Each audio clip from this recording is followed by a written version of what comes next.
नमस्कार, आपसे मेरा नाम है अशोक यादव एडवोकेट और मैं आप सभी के लिए लीगल एडवाइस वीडियोस अपलोड करता हूं जो कि आप फॉलो लाइक करते हैं, पसंद करते हैं, शेयर करते हैं और सब्सक्राइब भी करते हैं। अब तक नहीं किया है तुरंत करिएगा और दूसरे लोगों तक भी इस जानकारी को जरूर शेयर करिएगा।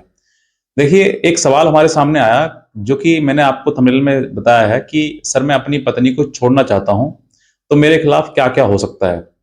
तो जब सवाल हमारे सामने आया तो फिर उस वही वाली बात है कि एक व्यक्ति को आंसर देने से बेहतर है कि आपको मैं बहुत सारे लोगों को जवाब दे सकूं। इन्होंने बताया था कि सर मैं बहुत ज़्यादा प परेशान हूँ अपनी पत्नी से क्योंकि वो स मेरे से इतना झगड़ा करती है, इतना कलेश करती है घर में कि जीना अब दुश्वार हो गया है। अभी कुछ समय पहले वो झगड़ा करके घर चली गई थी, मायके चली गई थी और उसने मायके में 1 महीने रही और 1 महीने के बाद तुरंत उसने मेरे ऊपर दहेज का मुकदमा लगा दिया। अब मुकदमा दहेज का होने के बाद पुलिस मेरे पास आई, मुझे उठा कर ले गई सर थाने में, पूरी रात मुझे बंद रखा, अगले दिन मुझे छोड़ा और उसको भी बुलाया थाने में और फिर मुझे। फिर हमारा दोनों का समझौता करवाया, समझौता कराने के बाद हमें फिर घर भेज दिया मुझे और अब वो मेरे साथ रह रही है और मुकदमा चल रहा है। तो अब सर मैं परेशान हूँ कि मेरा ये जी करता है कि मैं अपने इस दुनिया से मतलब अपना नाता तोड़ लूँ और ना ही तो मैं अपने परिवार को खुश रख पा रहा हूँ, ना बीवी को और ना ही मैं किसी और को, क्योंकि हर समय इतनी कलेश रहती है, ना कोई काम करने में मन लगता है, बस सिर्फ यही लगता है कि बस इतनी टेंशन डिप्रेशन में हूँ मैं कि मेरा जीवन ऐसा लगता है कि बस मुझे छोड़ देना चाहिए। लेकिन कहीं न कहीं मैं रुक जाता हूँ कि मुझे ऐसे कदम नहीं उठाने चाहिए। तो आज ये चीज़ जब सामने आई तो मुझे लगा कि मैं आपको उस परिस्थिति से भी आपको बताऊँ कि क्योंकि बहुत सारे लोग ऐसे भी हैं जो परेशानी में हैं और अपना जीवन त्याग रहे हैं। इन सब चीज़ों को सुनकर, बातों को सुनकर मुझे भी बहुत दुःख होता है कि इतना आज पुरुष समाज इतना मतलब परेशान हो गया है, इतना कमज़ोर हो गया है कि वो कुछ नहीं कर सकता है और अंततः उनको जीवन अपना त्यागना ही पड़ता है। ऐसी एक घटना नहीं है, बहुत सारी घटनाएँ हैं जिस घटना के कारण जो है बहुत ज़्यादा दुःख होता है कि पुरुष परेशान होकर जीवन हत्या कर रहे हैं और बाद में कहीं न कहीं ये सब चीज़ें जब सामने आती हैं तो हर किसी को दुःख होता है कि वाक़ई महिला गलत थी कहीं न कहीं। आज मैं आपको वही चीज़ बताता हूँ कि अगर आप पत्नी को, ऐसी पत्नी को जो पत्नी आपके साथ में इतना व्यवहार गलत कर रही है कि आपको मरने तक के लिए मजबूर होना पड़ रहा है, मरने तक के ख़्याल आपके मन में आ रहे हैं, तो आप सोच कर देखिए कहीं न कहीं क्रूरता कितनी बढ़ रही होगी। अब हर व्यक्ति, हर पुरुष भी अच्छा नहीं होता है, हर महिला भी अच्छी नहीं होती है। कहीं न कहीं महिला की कमी है, तो कहीं न कहीं पुरुष की भी कमी है।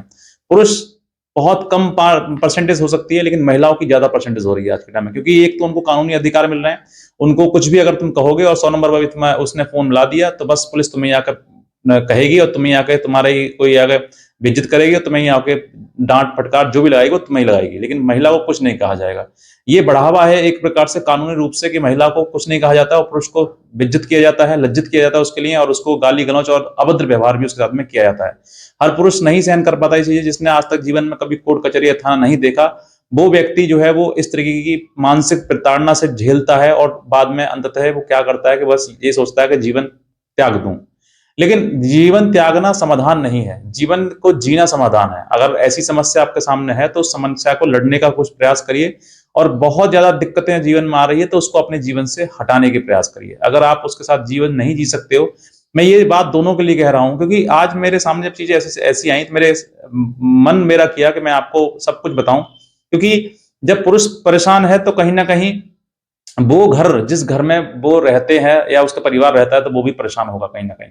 तो ये एक महिला के वजह से, अगर आप शादी करके महिला घर में आ रही है और उसके बाद उसकी शांति, उस घर परिवार की शांति बिल्कुल खत्म हो जाती है, तो वो उसी महिला की वजह से हो रही है जो महिला घर में आई है। क्योंकि या तो उसको एडजस्ट करना नहीं आ रहा है या फिर वो घर चलाना नहीं आ रहा है। तो वो जीवन जो कि रोज़ का रोज़ क्लेश में है या फिर रोज़ ऐसा डिप्रेशन, टेंशन में आदमी है जिससे अपना जीवन समाप्त करना चाह रहा है। इससे बेहतर ऑप्शन ये है कि आपको ये बात ज़रूर जान लेनी चाहिए कि जो महिला जिसने आपका जीवन पूरा नरकमय कर दिया है, उस महिला को अपने आप से त्यागना ही बेहतर है।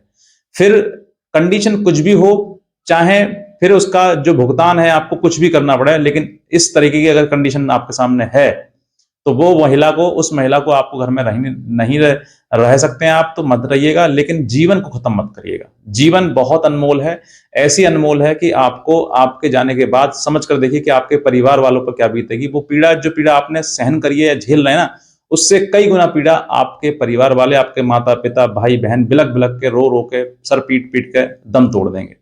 तो ये बात भी आपको अपने पीछे ये चीज़ भी सोचनी चाहिए कि मेरे बाद क्या होगा? और जिस महिला के लिए आप मर रहे हैं ना, जिस महिला के लिए आप खत्म कर रहे हैं खुद को, उस महिला पे ज़रा-सा भी असर नहीं पड़ेगा और वो खुश होगी कि अब सही है, फंद कट गया, अब नेक्स्ट देखेंगे। तो ये ऐसा मत करिए, आप जीवन जिए, जो होगा देखा जाएगा। बहरहाल बात करते हैं कि महिला अगर आपकी ऐसी है कि अब अगर जीना सामने तो मतलब दुश्वार हो गया है और नहीं जिया जा रहा है, तो ऐसी महिला को त्याग दीजिए। और अगर आप त्यागते हैं तो आपके ऊपर क्या क्या अधिक से अधिक आपके खिलाफ हो सकता है, मैं वो भी बताना चाहूंगा आपके लिए। सबसे पहली बात, अगर आप महिला को, ऐसी महिला को जो महिला इस तरीके की है जैसे मैंने अभी आपको व्याख्या करी, अगर उसको छोड़ते हैं आप, तो वो सबसे पहले आपके ऊपर, जैसे बताया 498 दहेज का मुकदमा फटाफट फटाफट ला देगी। तो दहेज का मुकदमा आपके ऊपर आएगा, उसको लड़ना होगा आपका। उसके बाद दूसरा मेंटेनेंस का 125 यानी कि 144 बन गया है वो आपके पास मुकदमा आएगा। और तीसरा घरेलू हिंसा। ये 3 मुकदमा जो है वो प्रसाद के रूप में आपको मिल जाएंगे। इन सब चीजों से आपको लड़ना है। अगर आप बहुत ज्यादा परेशान हैं तो दोनों में से एक ऑप्शन चुनना पड़ेगा, या पत्नी चुनिए या फिर मुकदमाबाजी चुनिए। तीसरा ऑप्शन जो कि आप सोचते हैं कि सर मैं अपने आप को खत्म कर दूं, ये मत सोचिएगा, क्योंकि अगर ये सोचोगे तो इसका मतलब ये है कि आप कहीं ना कहीं गलत रास्ते पे हैं, गलत डायरेक्शन में हैं। आप मुकदमा अगर आपके ऊपर आते हैं तो उनको आज ना तो लड़के खत्म हो जाए कहीं ना कहीं। 498 का मेंटेनेंस का या फिर डीवी का, ये 3 मुकदमे हैं। इन 3 मुकदमे के अलावा चौथा मुकदमा 406 का भी हो सकता है, या फिर कुछ महिला ज्यादा ही क्रूर होती हैं या ज्यादा ही बदतमीज होती हैं तो वो 354 यानी कि छेड़छाड़, या फिर 377 अप्राकृतिक यौन संबंध का भी मुकदमा आपके ऊपर लगा देती है।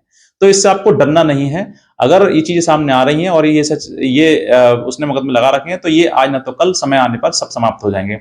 कोई अमर नहीं है हमेशा के लिए। और ये दहेज का जो मुकदमा है वो आज ना तो कल उसमें बरी हो जाएंगे और इसमें छूट जाएंगे। अब बात करते हैं, ये साइड कर दीजिए 498 का मुकदमा। अब बात करते हैं मेंटेनेंस और डीबी का, यानी घरेलू हिंसा का। मेंटेनेंस में मैक्स टू मैक्स आपको क्या होगा, आपको खर्चा देना पड़ जाएगा, और डीबी में भी आपको खर्चा देना पड़ जाएगा। दोनों में यही है, अगर दोनों डिसाइड हो जाते हैं, मेंटेनेंस और मतलब पर डीबी घरेलू हिंसा का, और 125 यानी कि 144 बीएनएस है, अगर उसके भी दोनों डिसाइड हो जाते हैं और दोनों में खर्चा बांध दिया गया, तो किसी एक में देना पड़ेगा जिसमें कि सबसे अधिक है। यानी कि ये जजमेंट है। मैं आपको कोई कहेगा तो बता दूंगा आपके लिए, लेकिन मैं बताता हूं आपके लिए कि अगर 2 मुकदमे, यानी कि दोनों में से मेंटेनेंस से कोई एक मुकदमा चलेगा और 498 आपका खत्म हो जाएगा, यानी कि अंततः लास्ट में एक ही मुकदमा बचेगा आपके पास में। और सोच कर देखिए, अगर आप मर जाएंगे तो आप ना कोई मुकदमा लड़ पाएंगे और ना अपना जीवन जी पाएंगे। तो इससे बेहतर है कि आप मुकदमा लड़ लीजिए या फिर पत्नी के साथ रह लीजिए। अगर सब कुछ ठीक ठाक हो जाता है, ठीक ठाक चलता है, तो आपको कोई आवश्यकता ही नहीं पड़ेगी। और अगर आवश्यकता पड़ रही है तो फिर मुकदमा ही आपके लिए बेस्ट ऑप्शन है। कानून से बढ़कर कुछ नहीं है। कानून के अनुसार जो आपको न्याय उचित आपके लिए दिया जाएगा वो दे देना आप। बाकी समय आने पर चीजें या ठीक होंगी या फिर पूरी तरह बिगड़ जाएंगी, या तलाक हो जाएगा या घर बस जाएगा आपका।